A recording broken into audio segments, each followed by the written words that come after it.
Los protagonistas de esta historia son las alumnas y los alumnos del grado en Diseño y Desarrollo de Videojuegos de la Universitat Jaume I que han cursado la asignatura de Bases de Datos que imparten los autores de este trabajo, Gregorio, José Manuel y Merche, quien nos habla.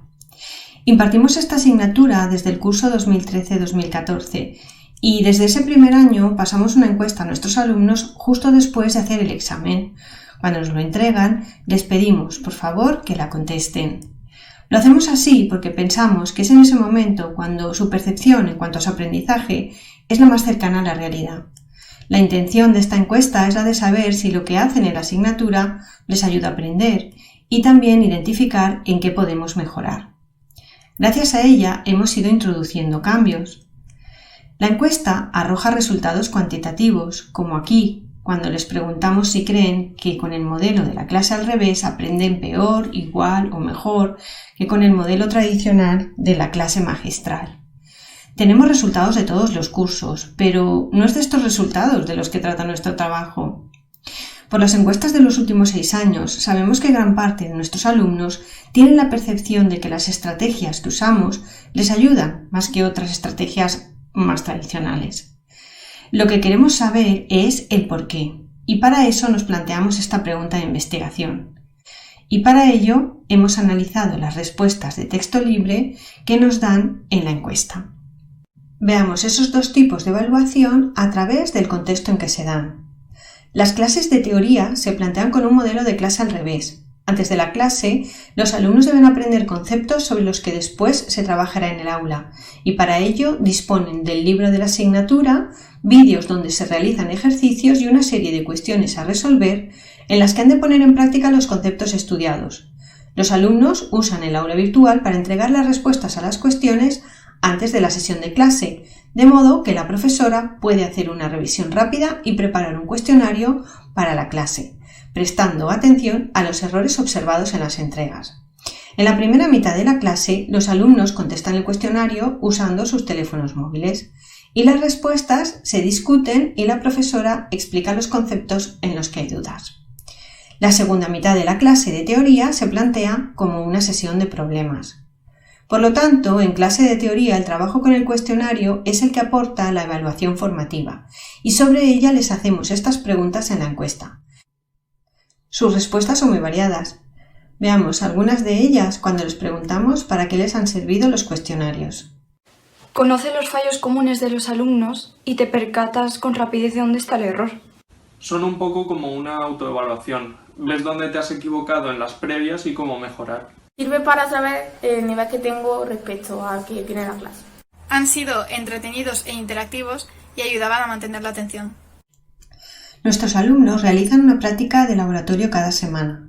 También tienen una tarea previa que entregan mediante un formulario y durante la clase resuelven ejercicios, contando con el apoyo de los profesores para resolver sus dudas. Transcurrido el plazo de entrega, se publican las soluciones para que puedan autoevaluarse. Para ello, se les pide que comparen sus soluciones con las soluciones publicadas y que comenten por escrito las diferencias encontradas. Para cada diferencia se debe indicar si es o no un error, ya que las soluciones no son únicas y puede haber diferencias que reflejen soluciones alternativas. Y en el caso de los errores, se les pide hacer una reflexión sobre por qué los han cometido y por qué no los volverán a cometer. Estas autoevaluaciones son revisadas después por los profesores. Sobre este tipo de evaluación formativa les hacemos esta pregunta y también les pedimos justificar la respuesta. Veamos ahora cómo son algunas de estas justificaciones. Mejor, eres tú como alumno el que debe identificar tus fallos. Entonces el entender por qué tu solución es incorrecta y aprender a solucionarlo es una muy buena forma de aprendizaje. Yo creo que es lo mismo, ya que en ambos casos debes ver los errores de la misma manera.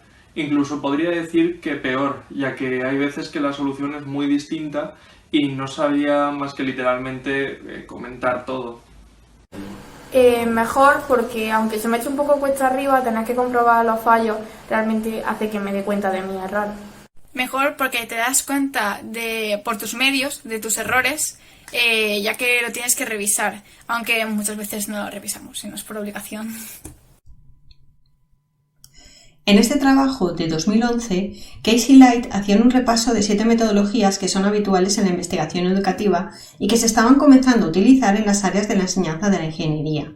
El objetivo de los autores era darlas a conocer, ya que estas metodologías nos permiten ampliar el rango de preguntas de investigación que nos podemos plantear cuando investigamos en la enseñanza de las materias más propias de la ingeniería.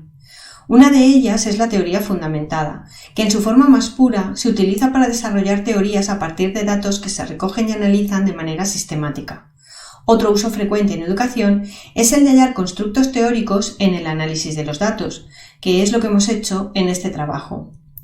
En nuestro caso, hemos querido saber qué características de las que Bix y Tang atribuyen a un buen entorno de aprendizaje tienen las estrategias de evaluación formativa que utilizamos en la asignatura. El análisis ha consistido en codificar las respuestas de los alumnos e identificar en ellas unidades temáticas que pertenezcan a alguna de las características de un buen entorno de aprendizaje.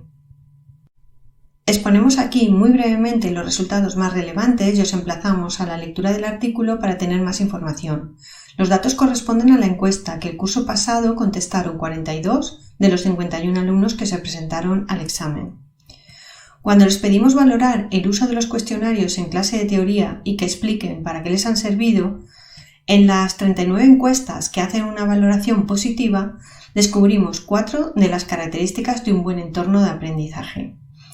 La categoría FEED se refiere a la retroalimentación formativa, aquella que les ayuda a progresar.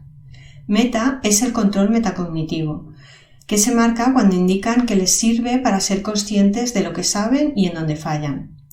ACT es la característica relativa a estar activos, lo que mayoritariamente les ayuda a mantener la atención. Y bueno, en menor medida aparece la característica del aprendizaje social por el hecho de tener la oportunidad de debatir con los compañeros mientras realizan los cuestionarios. Cuando les pedimos justificar su respuesta sobre si han aprendido mejor, peor o igual con la autoevaluación, entre los que contestan mejor vuelven a ser protagonistas las categorías relativas a la retroalimentación formativa y el control metacognitivo. Recordemos que asignamos la categoría del control metacognitivo cuando se señala el hecho de identificar errores y en qué mejorar, mientras que asignamos la categoría de retroalimentación formativa cuando no solo les ayuda a identificar errores, sino también perciben que aprenden de ello, que progresan. Pensamos en el caso de los cuestionarios, esta característica se da con mayor frecuencia porque su uso se hace en el aula donde la profesora ofrece explicaciones a demanda. También aparecen comentarios relativos al hecho de estar activos. Nos proponíamos entender la realidad tal y como la perciben nuestros estudiantes, por lo que hemos trabajado con datos cualitativos. La metodología utilizada en este trabajo nos ha permitido conocer en qué medida la evaluación formativa contribuye a crear un buen entorno de aprendizaje, ya que las características han emergido del análisis de las justificaciones aportadas por los estudiantes en la encuesta realizada.